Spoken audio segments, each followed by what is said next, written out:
please subscribe and don't forget to press the bell icon to get notified whenever we upload a new video.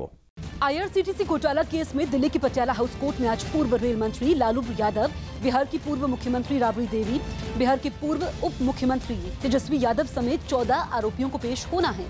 पिछली सुनवाई में court ने लालू यादव और उनके परिवार के खिलाफ सीबीआई की ओर से दायर चार्जशीट पर 14 लोगों को आरोपी के तौर पर समन जारी कर कोर्ट में पेश होने का निर्देश दिया था। सीबीआई ने अपनी चार्जशीट में आरोप लगाया कि लालू यादव के रेल मंत्री रहने के समय टेंडर निकालने से लेकर सुजाता ग्रुप को रेलवे का होटल दिलाने में गड़बड़ी पाई गई। असम में नकली नोटों के साथ 2 लोग पकड़े गए। असम के बारपेटा में पुलिस ने करीब 3.5 लाख की नकली करेंसी और नोट छापने की मशीन के साथ 2 लोगों को गिरफ्तार कर लिया। यूपी के एटा में बदमाशों ने एक व्यापारी को गोली मारकर लाखों की लूटपाट की। मेक्सिको के समंदर में मछली पकड़ने वाले जाल में ऐसी नस्ल के 300 मरे हुए कछुए मिले जिनकी नस्ल खत्म होने के कगार पर है। दिल्ली एयरपोर्ट पर बैग में पावर बैंक ले जाने को लेकर सुरक्षा कर्मियों से हुई बहस के बाद टीवी अभिनेत्री मालविका तिवारी को गिरफ्तार कर लिया गया। हालांकि फिर उन्हें जमानत भी मिल गई। यूपी के मऊ में एक स्कूल बस हादसे में 6 बच्चे घायल हो गए। बिहार के बोधगया में एक मॉनेस्ट्री में एक बच्चे के यौन शोषण के इल्जाम को लेकर आरोपी संचालक को गिरफ्तार कर लिया गया। छत्तीसगढ़ के बीजापुर में 2 अलग-अलग इलाकों में पुलिस और नक्सलियों के बीच मुठभेड़ हुई। मुठभेड़ के समय जवानों ने नक्सलियों के ट्रेनिंग कैंप को ध्वस्त कर दिया। मुठभेड़ में किसी नक्सली के मारे जाने की खबर नहीं है। सूचना के आधार पर एसटीएफ और डीआरजी के करीब 200 जवान गंगलरू थाना क्षेत्र के पेदोपाल के जंगलों की तरफ रवाना हुए थे और यहां पर जवानों और नक्सलियों के बीच मुठभेड़ हुई। इसके बाद जवानों को हावी होता देख नक्सली घटनास्थल से भाग खड़े हुए।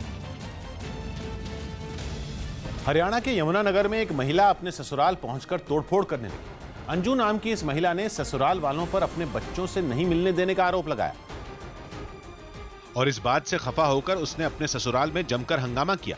बताया जा रहा है कि अंजू अपने बच्चों से मिलने ससुराल पहुंची, लेकिन आरोप है कि उसके ससुराल वालों ने दरवाजा नहीं खोला तो उसने सबसे पहले मकान के मेन गेट पर पत्थर दे मारा। इतने पर भी जब उसके ससुराल वालों ने गेट नहीं खोला तो अंजू गेट फांद कर घर में दाखिल हुई। इसके बाद उसने ईंट और डंडे की मदद से मकान की खिड़कियों पर लगे शीशों को बारी बारी से तोड़ना शुरू कर दिया।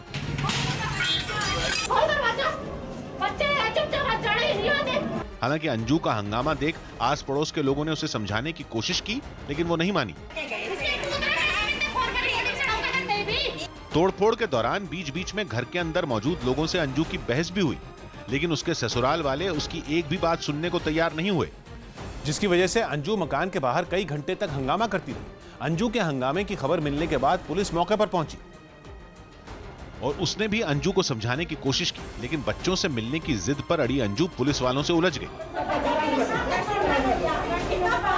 हालांकि पुलिस वालों के काफी समझाने के बाद अंजू का गुस्सा शांत हुआ। वहीं पुलिस वालों के दखल के बाद अंजू के ससुराल वालों ने घर का दरवाजा खोला, जिसके बाद अंजू अपने बच्चों से मिलने में सफल रही। मेरे को अपने बच्चे चाहिए, इन्होंने धोखे से लिए थे मेरे को। बस बच्चे मैं स्कूल में गई 2-3 बार, इन्होंने स्कूल में बोल रखा कि कोई भी आए मिलने नहीं देना, तो अपने बच्चों से नहीं मिल सकती।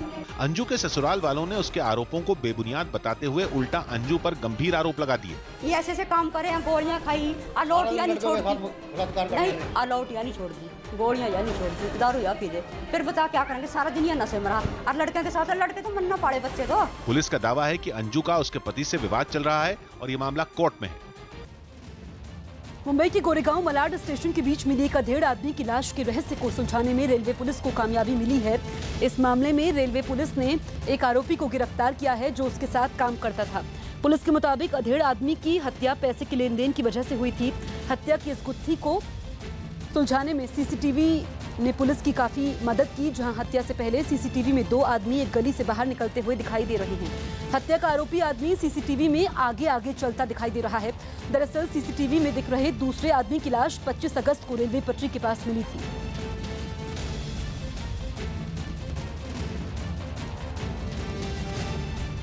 दिल्ली हाईकोर्ट ने आम आदमी पार्टी की अपील पर चुनाव आयोग को नोटिस जारी किया। दिल्ली हाईकोर्ट ने एक नए राजनीतिक दल एएपी यानी आप की अपनी पार्टी नाम से करवाए गए रजिस्ट्रेशन को लेकर आम आदमी पार्टी की आपत्ति पर चुनाव आयोग को नोटिस जारी किया। कोरेगांव हिंसा पर गिरफ्तारी विवाद के बीच महाराष्ट्र के मुख्यमंत्री देवेंद्र फडणवीस ने मुंबई में पुलिस अधिकारियों के साथ बैठक कर राज्य के सुरक्षा हालात की जानकारी ली। यूपी के लखनऊ में घर के बाहर खड़ी एक गाड़ी में आग लग गई, जिस पर दमकल विभाग के कर्मचारियों ने काबू पा लिया। मद्रास हाईकोर्ट ने national highways authority of India को टोल प्लाजाज पर अलग वीआईपी लेन बनाने का निर्देश दिया, जिसका इस्तेमाल जज भी करेंगे। बिहार के मुंगेर में पुलिस ने 3 AK-47 समेत काफी हथियारों के साथ एक आरोपी को गिरफ्तार करने का दावा किया। मध्य प्रदेश के बड़वानी में सड़क किनारे खड़े एक ट्रक से कार की टक्कर होने से कार में सवार 2 लोगों की मौत हो गई, जबकि एक घायल हो गया। हांगकांग की 21 साल की एक महिला ने उसे वेडिंग प्लानर की नौकरी का झांसा देकर कुछ लोगों पर धोखे से चीन में एक अजनबी से शादी करवाने का आरोप लगाया। महिला टेबल टेनिस खिलाड़ी मोहम्मद दास सिंगल्स के प्री क्वार्टर फाइनल में हारकर एशियन गेम से बाहर हो गई। हरियाणा के बहादुरगढ़ में INLD यानी इंडियन नेशनल लोकदल के कार्यकर्ताओं ने पुतला फूंककर प्रदर्शन किया। ये कार्यकर्ता पेट्रोल डीजल के बढ़ते दामों का विरोध करने वहां पहुंचे और बहादुरगढ़ बस स्टेशन के बाहर एक पुतले को आग लगा दी। जमीन पर जल रहे पुतले को कुछ लोग डंडों से पीटते भी नजर आए। इससे पहले INLD के कार्यकर्ता हाथों में पुतला लेकर बस स्टेशन पर पहुंचे और तेल के दामों में बढ़ोतरी के खिलाफ जमकर नारेबाजी की। प्रदर्शनकारियों ने केंद्र सरकार पर निशाना साधते हुए पेट्रोल डीजल के बढ़े दाम वापस लेने की भी मांग की। पेट्रोल पदार्थों का विरोध करने के युवा INLO और इनसो के कार्यकर्ता सड़कों पर। INLD ने पेट्रोल और डीजल के दाम कम नहीं होने पर बड़ा प्रदर्शन करने की भी चेतावनी दी। पीएम मोदी आज बिम्स्टेक यानी Bay of Bengal initiative for sectoral technical and economic cooperation summit में शामिल होंगे। बिम्स्टेक का ये चौथा सम्मेलन है। इसका मुख्य विषय बंगाल की खाड़ी शांति, खुशहाली और स्थायित्व की ओर है। पीएम मोदी कल ही बिम्स्टेक के चौथे सम्मेलन में शामिल होने के लिए नेपाल पहुंचे। 4 साल में पीएम मोदी का ये चौथा नेपाल दौरा है।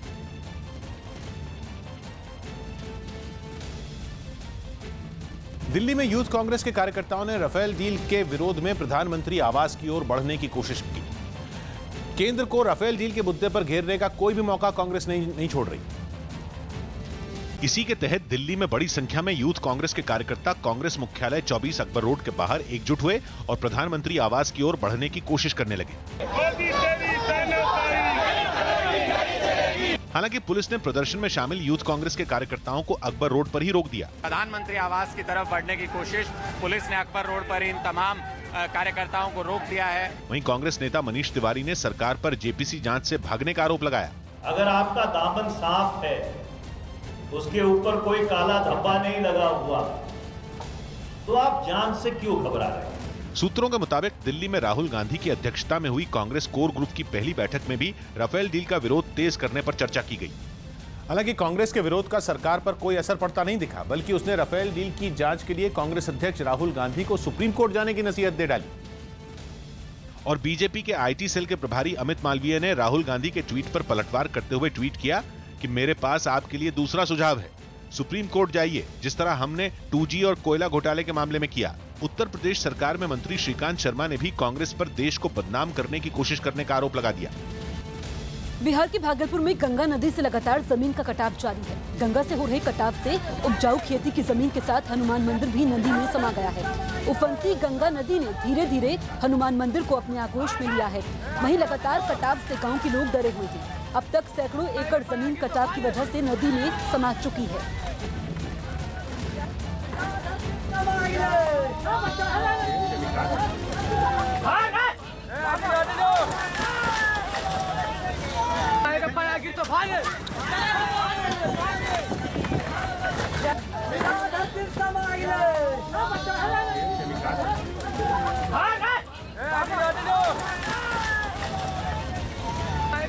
पाकिस्तान में भारतीय उच्चायुक्त ने ननकाना साहब में मत्था टेका।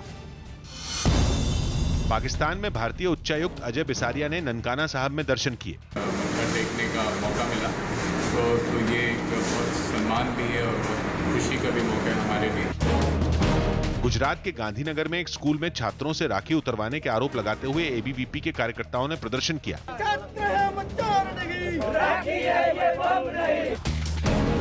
जम्मू कश्मीर के श्रीनगर में राज्य के नए राज्यपाल सत्यपाल मलिक को गार्ड ऑफ ऑनर दिया गया।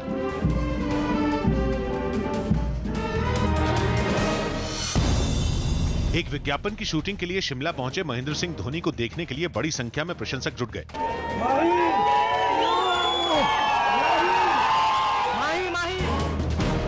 एशियन गेम्स में ब्रॉन्ज मेडल जीतकर इतिहास रचने वाली साइना नेहवाल ने स्वदेश लौटने के बाद दावा किया कि देश में अब बड़ी संख्या में युवाओं का रुझान खेलों की ओर बढ़ा है। Really happy to see when the youngsters here were. Ritesh Deshmukh की पत्नी जेनेलिया ने अपने बेटे राहिल का दीवार पर चढ़ते हुए एक वीडियो शेयर किया, जिसमें उन्होंने करण जौहर और दूसरी हस्तियों के बच्चों को भी फिटनेस चैलेंज दिया। वाराणसी में भी गंगा उफान पर है। गंगा का पानी 1 सेंटीमीटर प्रति घंटे की रफ्तार से बढ़ रहा है। मंदिरों में पानी घुस चुका है, तो वहीं उफनती गंगा नदी में नाव के जाने पर रोक लगा दी गई है। वाराणसी में गंगा का जलस्तर 68.78 मीटर पर पहुंच गया है। हालांकि गंगा अभी भी खतरे के निशान से 3 मीटर नीचे बह रही है। गंगा जी का पानी बढ़ने से तो बहुत ही परेशानी हो रहा है। जो सुबह हटा के हम लोग जाते हैं तो शाम को हटाने की चिंता रहती है। गंगा आरती का प्लेस जो अस्थाई रहता है, तो वो कहीं 4 सीढ़ी ऊपर तो कहीं 8 सीढ़ी ऊपर, यही प्रक्रियाओं में छत पे भी होना आरंभ हो जाएगा। अभी तो सीढ़ी पे ही लगभग चल रहे हैं आज तक। गंगा किनारे तो गंगा जो है बढ़ रही हैं, और जितना गंगा किनारे के जो रास्ता था सब जो है बंद हो गया है। मंदिर जो है गंगा जी में डूबा हुआ है सब जल स्तर में। और गंगा आरती भी जो है ऊपर कल हुआ छत पर टाइवर पर। और जो है यात्री जो है मज़े का जो भीड़ हो जा रहा है, उनको अब सुविधा हो रही है। और गंगा आरती यही ऊपर हो रहा है, पानी का बढ़ाव चल ही रहा है। नाव तो चलता रहा, ऊपर ही पानी तो चलता रहा नाव। बाकी ये काला कानून है, प्रशासन का जिद है, नाव चलने ही नहीं दे रहा है, तो क्या करेंगे हम लोग। दिल्ली के पास गाजियाबाद में रहने वाले लोगों के लिए अच्छी खबर है। जीडीए यानी गाजियाबाद डेवलपमेंट अथॉरिटी ने दिल्ली मेट्रो की ब्लू लाइन के तीसरे फेज को मंजूरी दे दी है। जानकारी के मुताबिक जीडीए ने ब्लू लाइन मेट्रो के तीसरे फेज के तहत वैशाली से मोहन नगर के बीच मेट्रो लाइन के विस्तार को मंजूरी दे दी है। दिल्ली से गाजियाबाद को जोड़ने वाली ब्लू लाइन मेट्रो के 2 स्टेशन कौशाम्बी और वैशाली गाजियाबाद में आते हैं। और अब वैशाली से आगे मोहन नगर तक पहुंचने वाला मेट्रो का रूट 5.5 किलोमीटर लंबा होगा। इस रूट पर प्रहलादगढ़ी, वसुंधरा सेक्टर 4, साहिबाबाद और मोहन नगर समेत कुल 4 स्टेशन होंगे। और डीएमआरसी यानी दिल्ली मेट्रो रेल कॉर्पोरेशन के मुताबिक इस रूट को बनाने पर करीब 1900 करोड़ रुपए खर्च होंगे।